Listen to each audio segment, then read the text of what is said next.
Good evening, everyone, and welcome to Friday Night Young at Heart, featuring nursery rhyme stories, songs, poems, Mother Goose, Aesop's fables, Lewis Carroll, limericks, larks, epic stories of the great operas, and such, to keep us all young at heart. I'm Father James DiLuzio, and tonight, not a pericope, tonight's chapters are chapter 30 and 31 of Le Avventure di Pinocchio by Carlo Collodi, the original version translated by Nicholas J. Perella. And I give you this caveat, this caution, although I may be summarizing them for you. Oh, who am I? I'm Father James DiLuzio, in my casual attire on a free Friday evening, ready to articulate my summary of chapters 30 and 31 of Le Avventure di Pinocchio by Carlo Collodi, but the cautionary statement is that there's nothing like the original. Nothing. So to read yourself.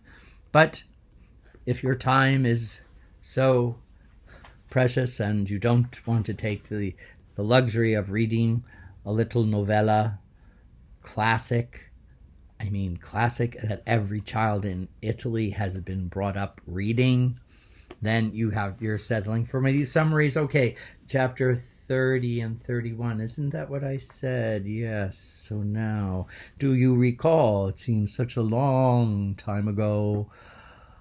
What's happened to Pinocchio? He's been reunited with the Blue Fairy, and she's going to throw a big party for his birthday the next day, and he can invite all his friends, and she promises him that she will turn him into a real boy. So he's ecstatic. And so chapter 30 begins in the morning, and he says he wants to go to school and invite all his friends from school and spend the day with them, and also try to make up a little bit of all the time he's missed. And the Blue Fairy says, well, this is very admirable, by all means.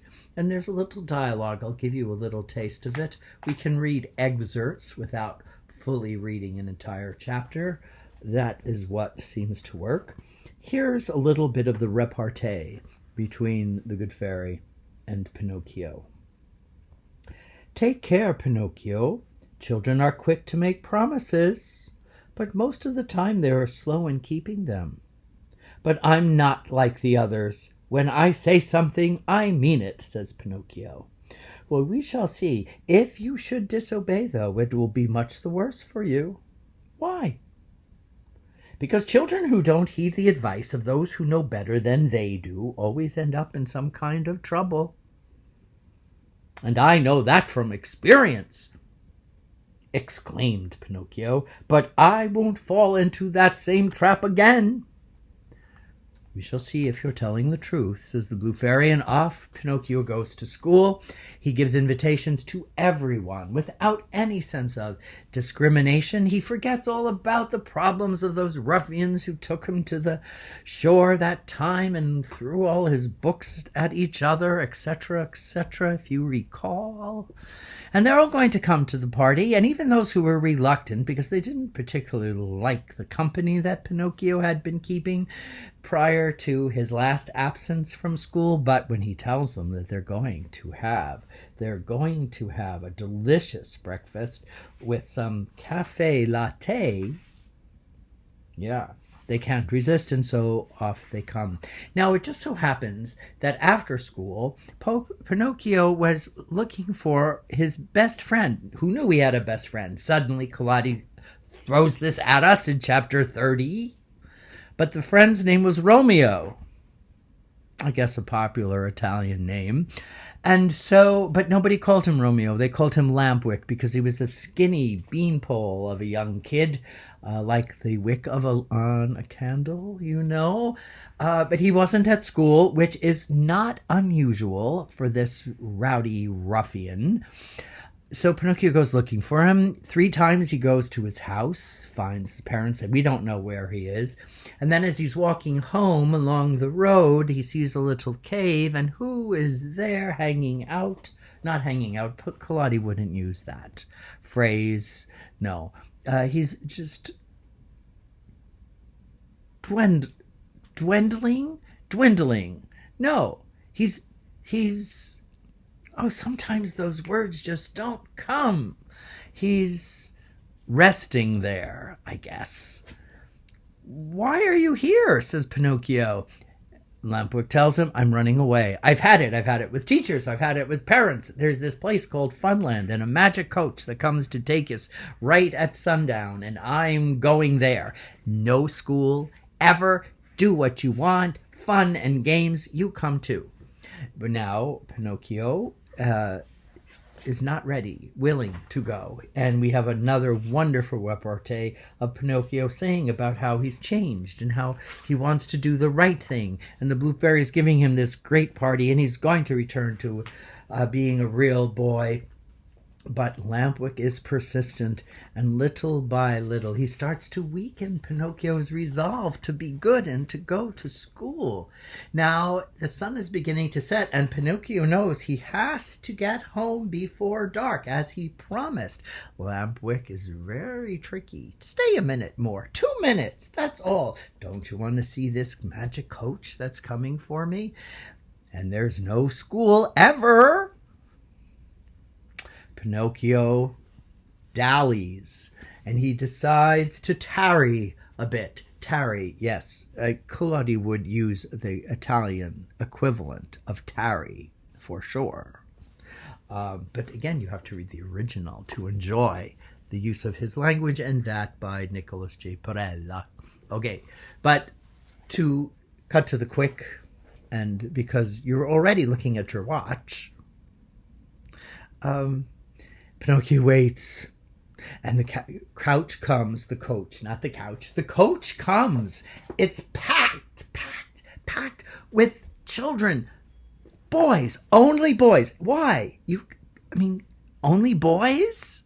Only boys want pleasure? Funland?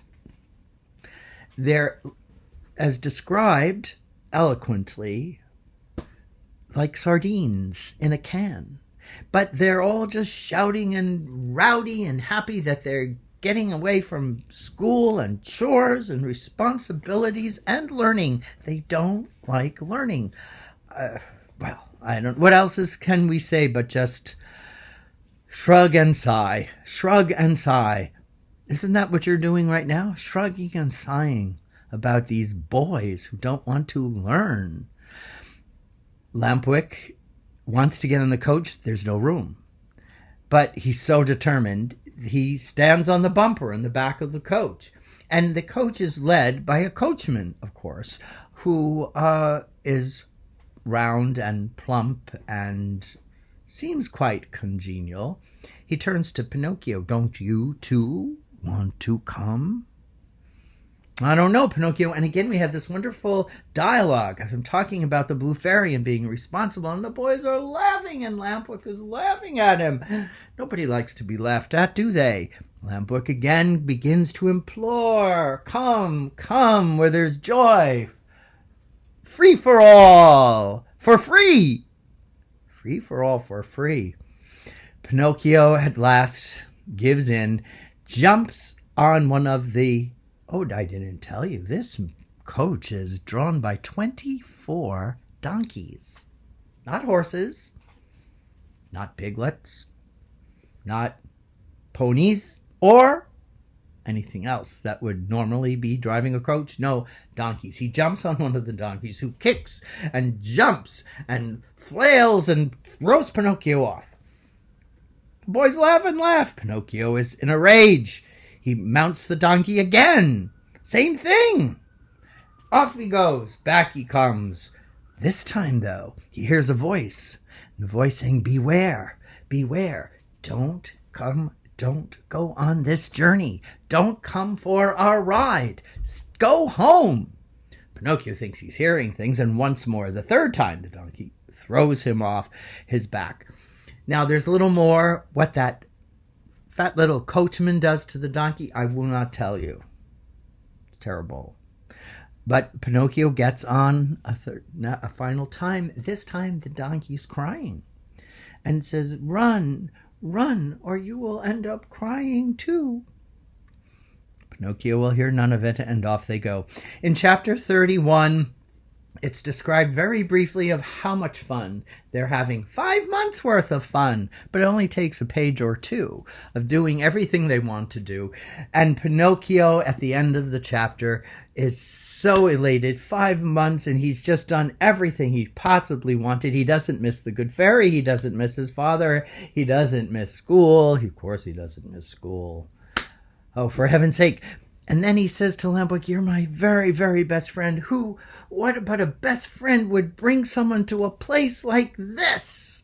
And isn't it wonderful? Isn't it grand? Isn't it joyful? And the two boys embrace, and then off they go, each their own way to bed, whenever they felt like it. And Pinocchio slept soundly and woke up whenever he felt like it. But in the morning, when he happened to scratch his head, he noticed something a little different. He was made of wood, Well, but you remember. But something's fuzzy, something kind of hairy on the top of his head. He wonders what this new thing might be, and we and you shall find out at the opening of chapter 32, which we shall keep you on. What's that phrase? We'll keep you on pins and cushions. Keep you on eggshells. Keep you on the cliff of the hanging. Keep you hanging on the cliff of the cliffhanger. And we'll find out more next week. Thank you so much for joining me. Have a wonderful weekend. God bless everyone. Good night.